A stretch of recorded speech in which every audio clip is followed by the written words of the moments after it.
Now is the winter of our discontent, made glorious summer by this son of York, and all the clouds that lowered upon our house in the deep bosom of the ocean buried. Now are our brows bound with victorious wreaths, our bruised arms hung up for monuments, our stern alarums changed to merry meetings, our dreadful marches to delightful leisures. Grim-visaged fall had smoothed his wrinkled front, and now, instead of mounting barbed steeds to fright the souls of fearful adversaries, he capers nimbly in a lady's chamber to the lascivious pleasing of a lute. But I, that am not shaped for sportive tricks, nor made to court an amorous looking lass, I, that am rudely stamped and want love's majesty, to strut before a vent-enabling nymph. I, that am curtailed of this fair proportion, cheated of future by dissembling nature, deformed, unfinished, sent before my time into this breeding world, scarce of made up, and that so lamely and unfashionable the dogs bark at me as I hold by them. Why, I, in this weak piping time of peace, have no delight to pass away the time, unless to spy my shadow in the sun and descant on my own deformity. And therefore, since I cannot prove a lover to entertain these fair, well-spoken days, I am determined to prove a villain and hate the idle pleasures of these days. Plots have I laid, induction dangerous, by drunken prophecies, libels, and dreams, to set my brother Clarence and the king in deadly hate the one against the other. And if King Edward be as true and just as I am subtle, false, and treacherous, this day should Clarence closely be mewed up about a prophecy which says that G of Edward's heirs the murderer shall be. Dive, doubts, into my soul. Here Clarence comes.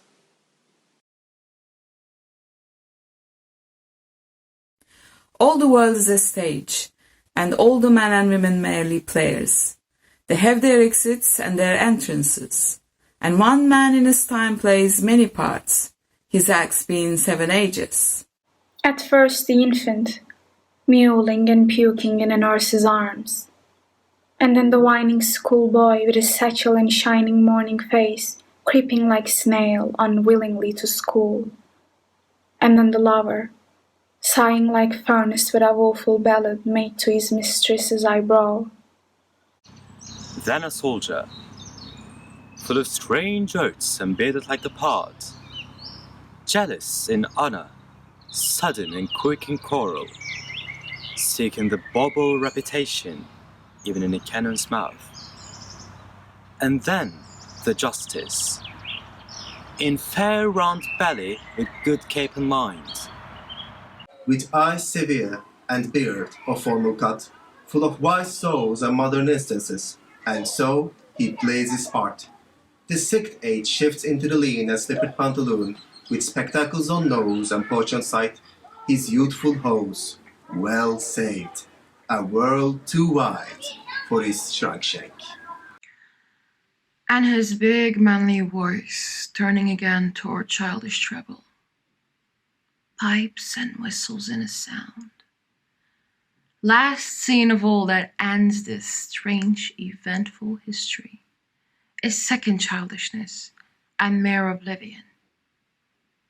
Sans teeth, sans eyes, sans taste, sans everything. The quality of mercy is not strained. It droppeth as the gentle rain from heaven upon the place beneath. It is twice blessed. It blesseth him that gives and him that takes. 'Tis the mightiest in the mightiest, It becomes the throned monarch better than his crown. The statue shows the force of temporal power, the attribute to awe and majesty, wherein both fit the dread and fear of kings. But mercy is about the statue's way. It is enthroned in the hearts of kings. It is an attribute to God himself. And earthly power doth then show like as gods when mercy seasons justice. Therefore, Jew, though justice be thy plea, consider this, that in the court of justice none of us should see salvation. We do pray for mercy. And that same prayer doth teach us all to render the deeds of mercy. I have spoke thus much, to mitigate the justice of thy plea, which if thou follow, this strict court of Venice must needs give sentence against the merchant there.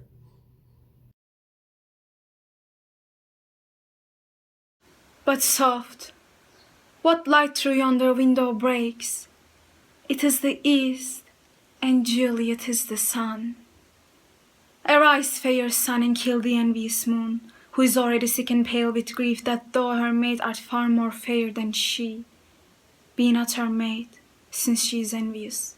Her vestal livery is but sick and green, and none but fools do wear it. Cast it off. It is my lady. Oh, it is my love. Oh, that she knew she were. She speaks, yet she says nothing. What of that? Her eyes discourses, I will answer it. I am too bold. 'Tis not to me she speaks. Two of the fairest stars in all the heaven, having some business, do entreat her eyes to twinkle in their spheres till they return. What if her eyes were there, they, in her head? The brightness of her cheek would shame those stars as they light out the lamp. Her eyes in heaven would through the airy region stream so bright that birds would sing and think it were not night. See how she leans her cheek upon her hand.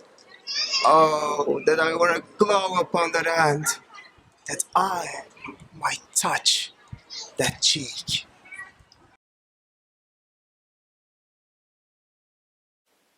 She should have died hereafter. There would have been a time for such a word. Tomorrow, and tomorrow, and tomorrow creeps in this petty pace from day to the last syllable of recorded time. And all our yesterdays have lighted fools the way to dusty death. Out, out, brief candle. Life is but a walking shadow, a poor player that struts and frets his hour upon the stage, and then is heard no more. It is a tale told by an idiot, full of sound and fury, signifying nothing.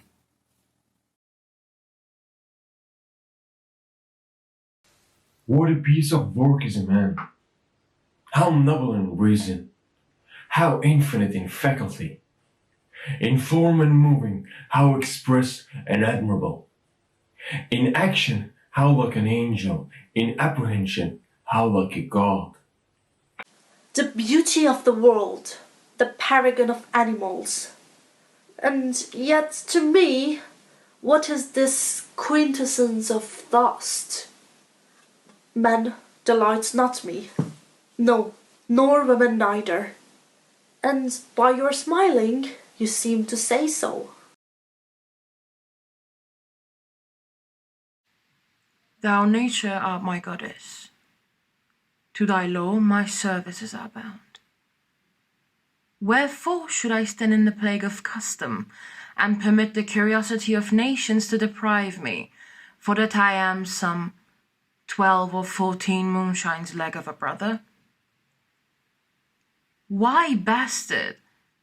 Wherefore base, when my dimensions are as well compact, my mind as generous, and my shape as true as honest madam's issue. Why brand they us with baseness, bastardy, base? Base?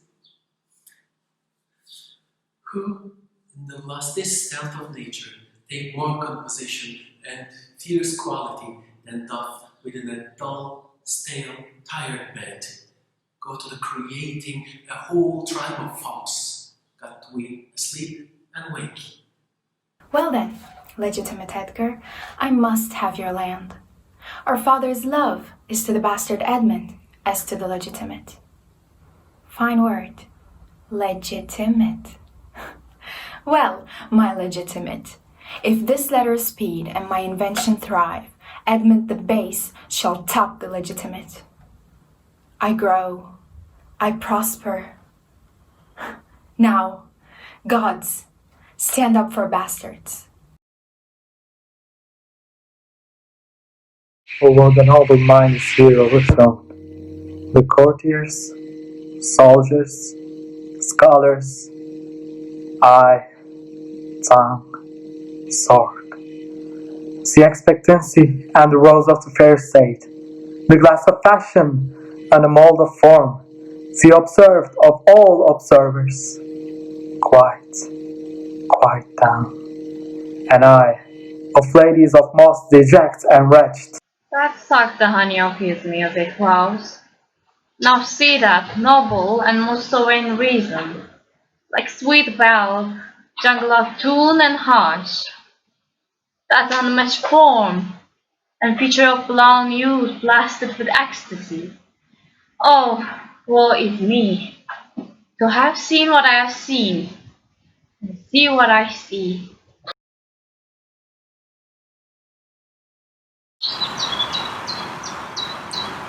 If his shadows have offended, think but this, and all is mended. That you have but slumbered here, while these visions did appear, this weak and idle theme, no more yielding, but a dream. Gentles, do not reprehend. If you pardon, we will mend. And as I am an honest pup, and if we have unearned luck, not escape the serpent's tongue. We will make amends ere long, else the puck Alaya call. So, good night unto you all. Give me your hands if we be friends, and Robin shall restore amends.